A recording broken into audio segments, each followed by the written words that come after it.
नमस्कार मंडळी, श्रीराम समर्थ. जर तुम्ही 22 जानेवारी 2026च्या गणेश जयंतीला नेहमीप्रमाणे फक्त आरती आणि पूजा करून थांबणार असाल, तर तुम्ही तुमच्या आयुष्यातील सर्वात मोठी संधी गमावत आहात. शास्त्रामध्ये आणि प्राचीन हस्तलिखितांमध्ये एका अशा गुपिताचा उल्लेख आहे, जो सामान्य माणसाला कधीच सांगितला जात नाही. तर आजच्या या व्हिडिओमध्ये मी तुम्हाला अशा 2 शब्दांबद्दल सांगणार आहे, जे या गणेश जयंतीला बाप्पांच्या कानात बोलताच तुमची कितीही कठीण इच्छा अवघ्या काही दिवसात पूर्ण होईल. तुमचं नशीब कितीही खराब असो, गरिबीने तुम्हाला घेरलेलं असो किंवा शत्रू त्रास देत असो, हे 2 शब्द तुमच्या संपूर्ण आयुष्य बदलण्याची ताकद ठेवतात. पण हे 2 कोणते शब्द आहेत, ते बोलण्याची एक अत्यंत कडक पद्धत आहे, जी चुकली तर परिणाम मिळत नाही. ते शब्द मी या व्हिडिओमध्ये एका विशिष्ट वेळी सांगेन.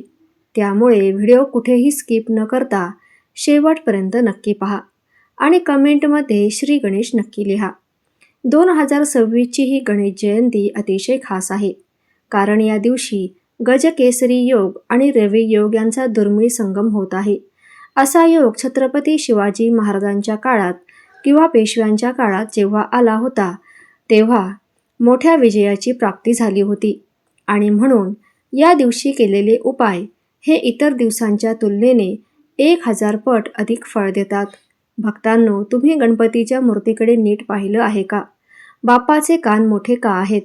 कारण तो जगाचे दुःख ऐकून घेतो. फक्त गणेश जयंतीच्या दिवशी रात्री 9:42 ब्रह्मांडात एक असा योग जुळून येतोय, जेव्हा बाप्पाचा कर्णद्वार सिद्ध होतो. तर तुम्हाला माहीत आहे का, गणपतीच्या कानात बोलण्याची प्रथा कुठून आली? जेव्हा पार्वतीने गणेशाला सर्व सिद्धी शिकवल्या, तेव्हा तिने त्याच्या कानात एक बीज मंत्र सांगितला होता. तो मंत्र ऐकल्यावरच गणेशाला विघ्नहर्ता ही पदवी मिळाली. तोच क्षण पुन्हा या गणेश जयंतीला आपण कसा अनुभवू शकतो, हे मी तुम्हाला सांगणार आहे. बाप्पाच्या कानात बोलण्यापूर्वी तुम्हाला तुमच्या डाव्या हातात थोडे पिवळे तांदूळ म्हणजेच अक्षदा ठेवायच्या आहेत. त्यावर उजवा हात ठेवून 108 वेळा बाप्पाचा जप करायचा आहे. यामुळे तुमच्या हातामध्ये एक प्रकारची ऊर्जा निर्माण होईल आणि ती ऊर्जा घेऊनच तुम्हाला बाप्पाच्या कानात ते 2 शब्द बोलायचे आहेत. त्या 2 शब्दाकडे जाण्यापूर्वी तुम्हाला 10 असे उपाय करावे लागतील, जे तुमच्या घराची जमीन तयार करतील. जर जमीन सुपीक नसेल तर बी पेरून उपयोग नाही. तसेच जर तुम्ही हे 10 उपाय केले नाही, तर त्या 2 शब्दांचा प्रभाव पडणार नाही. चला तर मग आधी जाणून घेऊया ते 10 महाउपाय कोणते आहेत. नंबर 1. 21 दुर्वांची जुडी अर्पण करण्याची योग्य पद्धत. तर बाप्पाला दुर्वा ह्या अतिशय प्रिय आहेत आणि हे आपणा सर्वांना माहीत आहे. पण 22 जानेवारीला 21 दुर्वा घेताना त्या जोड स्वरूपात असाव्यात. प्रत्येक जोडी अर्पण करताना ओम गण गणपते नमः हा मंत्र म्हणा. यामुळे कामातील सर्व अडथळे दूर होतात. नंबर 2. शेंदुराचा टिळा. बाप्पाला शेंदूर खूप आवडतो.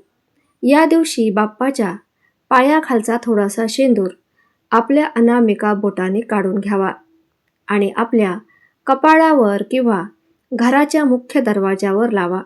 यामुळे घरातील नकारात्मकता आणि दारिद्र्यता कायमची संपते.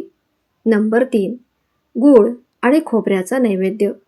जर तुमच्यावर कर्जाचा डोंगर असेल, तर गणेश जयंतीला पिवळ्या रंगाच्या कपड्यावर थोडे गूळ आणि खोबरे ठेवून बाप्पाला अर्पण करा आणि नंतर ते गाईला खाऊ घाला. त्यामुळे धनप्राप्तीचे मार्ग मोकळे होतील आणि तुमच्या जीवनात सुख शांती निर्माण होईल. नंबर 4. लाल जास्वंदीचे फूल. गणपतीला लाल रंग अतिशय प्रिय आहे. बाप्पाच्या हृदयाच्या ठिकाणी एक लाल जास्वंदीचे फूल अर्पण करा आणि तुमच्या मनातील इच्छा बोला आणि हे फूल दुसऱ्या दिवशी आपल्या तिजोरीत ठेवा. त्यामुळे खूप मोठा फायदा होईल. नंबर 5. मोदकांचा संकल्प. शक्य असल्यास 21 मोदकांचा नैवेद्य दाखवा. जर शक्य नसेल तर किमान 5 मोदक गरिबांना दान करा. अन्नाची कमतरता कधीही भासणार नाही. नंबर 6 अभिषेक. पाणी आणि दूध. घरी छोटी मूर्ती असेल तर शुद्ध पाणी आणि कच्च्या दुधाने गणपती बाप्पांना अभिषेक करा. यामुळे मनातील अशांती दूर होते आणि घरातील कलह थांबतात. नंबर 7 पिवळ्या रंगाचे वस्त्र. या दिवशी स्वतः पिवळे वस्त्र परिधान करा आणि बाप्पालाही पिवळे उपरणे अर्पण करा. पिवळा रंग हा समृद्धीचे प्रतीक आहे. नंबर 8 तुळशीचे पान.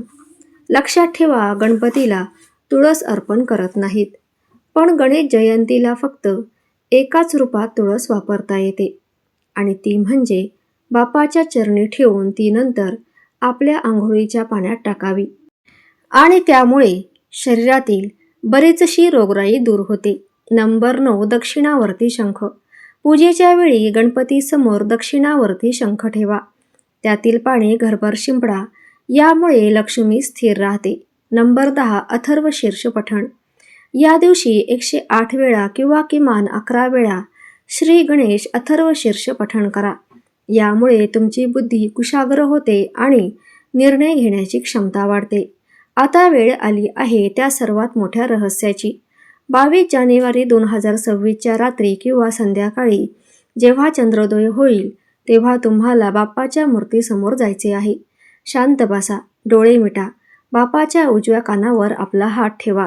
स्पर्श न करता जवळ धरा आणि अत्यंत श्रद्धेने ते 2 शब्द बोला. ते 2 शब्द आहेत सिद्धी बुद्धी. हो, सिद्धी म्हणजे यश आणि बुद्धी म्हणजे विवेक.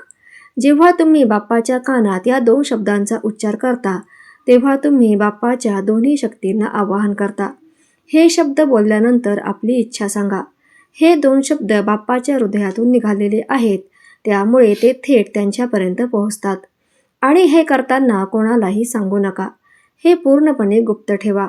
हे 10 उपाय तुमच्या आयुष्यातील अडथळे दूर करतील, पण लक्षात ठेवा, हे उपाय करताना मनात कोणाबद्दलही वाईट विचार आणू नका. आता आपण त्या क्षणाकडे वळतो आहे त्याची तुम्ही वाट पाहत आहात. आता नीट ऐका. 22 जानेवारीच्या रात्री जेव्हा संपूर्ण जग झोपलेलं असेल किंवा शांत असेल तेव्हा तुम्हाला बाप्पाच्या समोर जायचं आहे. आणि हा उपाय तुम्ही मंदिरात जाऊन करू शकता किंवा घरच्या घरी सुद्धा करू शकता. एक दिवा लावा. हातामध्ये थोड्या अक्षता घ्या.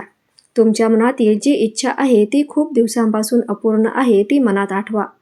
आता बाप्पाच्या मूर्तीच्या उजव्या कानाजवळचा आपला उजवा हात ओठांवर ठेवा, जेणेकरून तुमचा श्वास मूर्तीला लागणार नाही. आता मी ते 2 शब्द सांगणार आहे, ते शब्द नीट ऐका. ते 2 शब्द आहेत रिद्धी सिद्धी. हो, तुम्हाला वाटलं असेल हे खूप सोपं आहे, पण थांबा. हे फक्त नाव नाही. हे शब्द उच्चारताना तुम्हाला तुमच्या जिभेचे टोक टाळ्याला लावून अतिशय सूक्ष्म आवाजात बोलायचं आहे.